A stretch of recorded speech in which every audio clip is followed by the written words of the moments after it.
of a certain sound that annoys you so much, it elicits a powerful, involuntary reaction from your body. Something so annoying that when you hear the sound, you want to find the sound and silence it forever. If so, you might have something called misophonia. Misophonia is known as the hatred of sound, and it's classified as selective sound sensitivity syndrome. People with this condition will often react in an extreme and emotional way that is known as trigger sounds, much in the way we talk about triggers in PTSD. So, for example, I hate, and I mean I really hate laugh tracks in sitcoms. I have a pain that swells up in the back of my head, and I actually have to leave the room to just get away from the sound. I used to have a girlfriend that loved these sitcoms and would watch them every day, like shows like The Nanny or The Big Bang Theory, and I actually had to set up my computer in the other room, wear headphones, and blast the music so loud that I wouldn't hear anything just to calm down from the sound.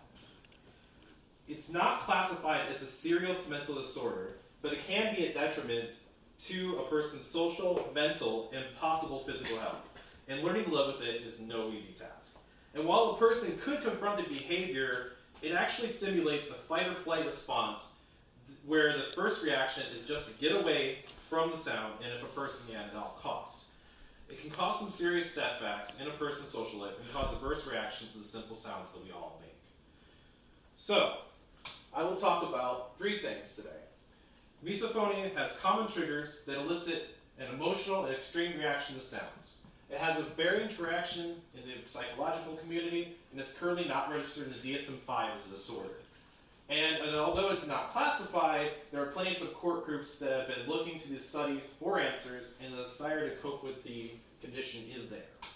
So, misophonia study in 2013, Arian Schroeder and his colleagues in the Netherlands published their findings called Misophonia, the Diagnostics Criteria for New Psychiatric Disorder. And during the study, they interviewed 42 patients that exhibited the various symptoms of misophonia. Triggers happen when the sounds were produced by other humans, not from animals or other sounds. 81% of patients said they were triggered by eating sounds such as lip smacking. I agree with that. 64.3% said they were triggered from loud breathing or noise sounds. And 59.5% said they could not stand sounds like keyboard or typing or pen clicking sounds. I don't know what pen is simulating.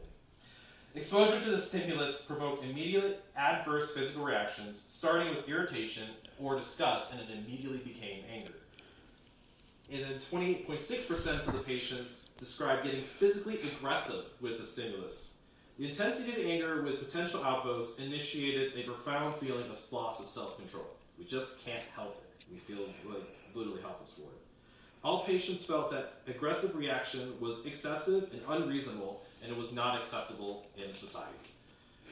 And then finally, all patients actively avoided the misophonic stimuli by avoiding social situations, going so far as to avoid contact with friends and loved ones because they could not stand to be around them.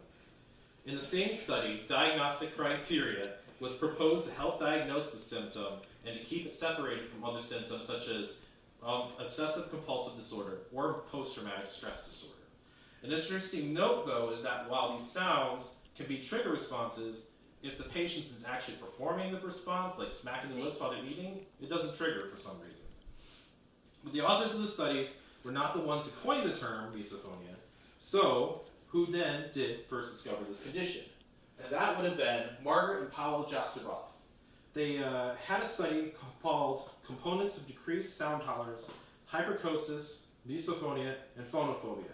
And in this, they compared hyperacusis, which is a disorder characterized by increased sensitivity to certain frequencies and volume ranges of sound, essentially just how loud the sounds are, to misophonia.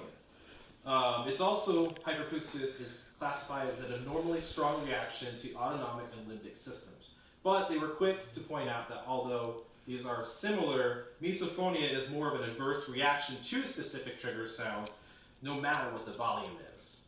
So, but in 2017, a study done by Dozier and Robinson called Phenomenology of Misophonia explored self-reported responses from 27 adult participants. They reported emotional behavioral responses such as clenching hands, jaws, pressure, shoulders, and chest. And when asked, most patients reported anxiety or anger, and about half of them wanted to flee from the situation, and the other ones just feeling disgust and suffering through it.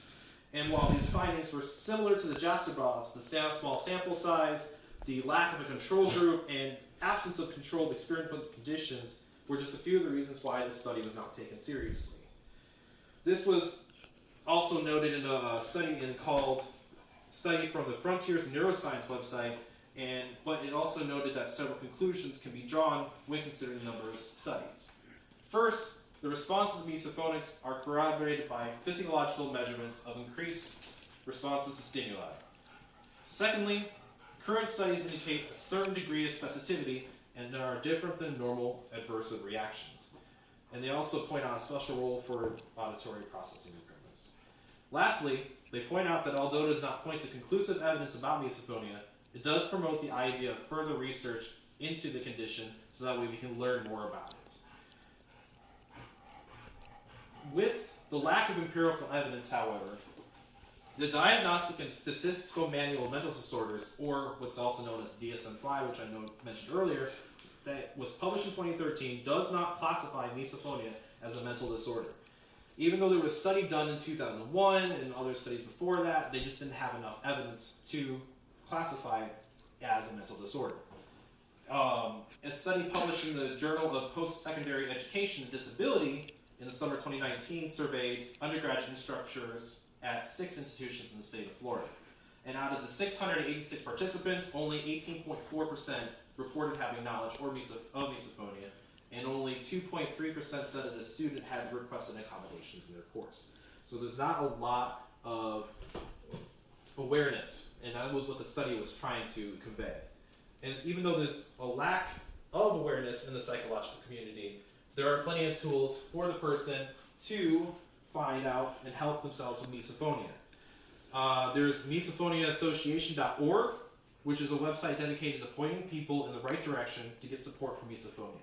There are multiple Facebook groups, internet forums, and even a convention that's dedicated to misophonia in Philadelphia, which is actually on October 8th through the 10th in 2020, this year.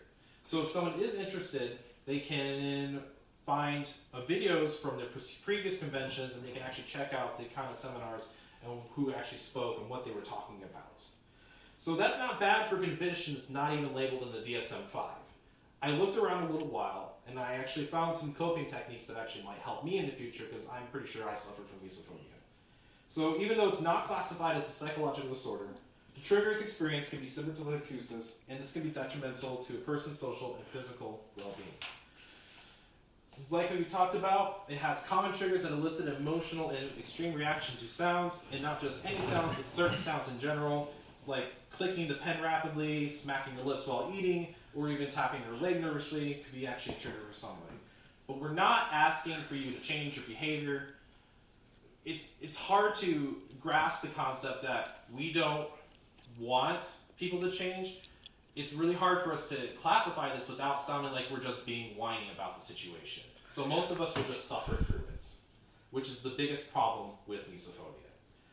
Even though it has varying traction in the psychological community, it's still not registered in the DSM-5, and we also talk about how there's plenty of support groups that are available for you. So, in conclusion, if you or you think someone you know might have some form of misophonia, there are plenty of resources that can help a person learn to cope and support with those who need it. As more research comes to light about this condition, I am hopeful there will be either prescriptions or therapy involved to help with people with misophonia. Until then, please chew with your mouth closed. Thank you.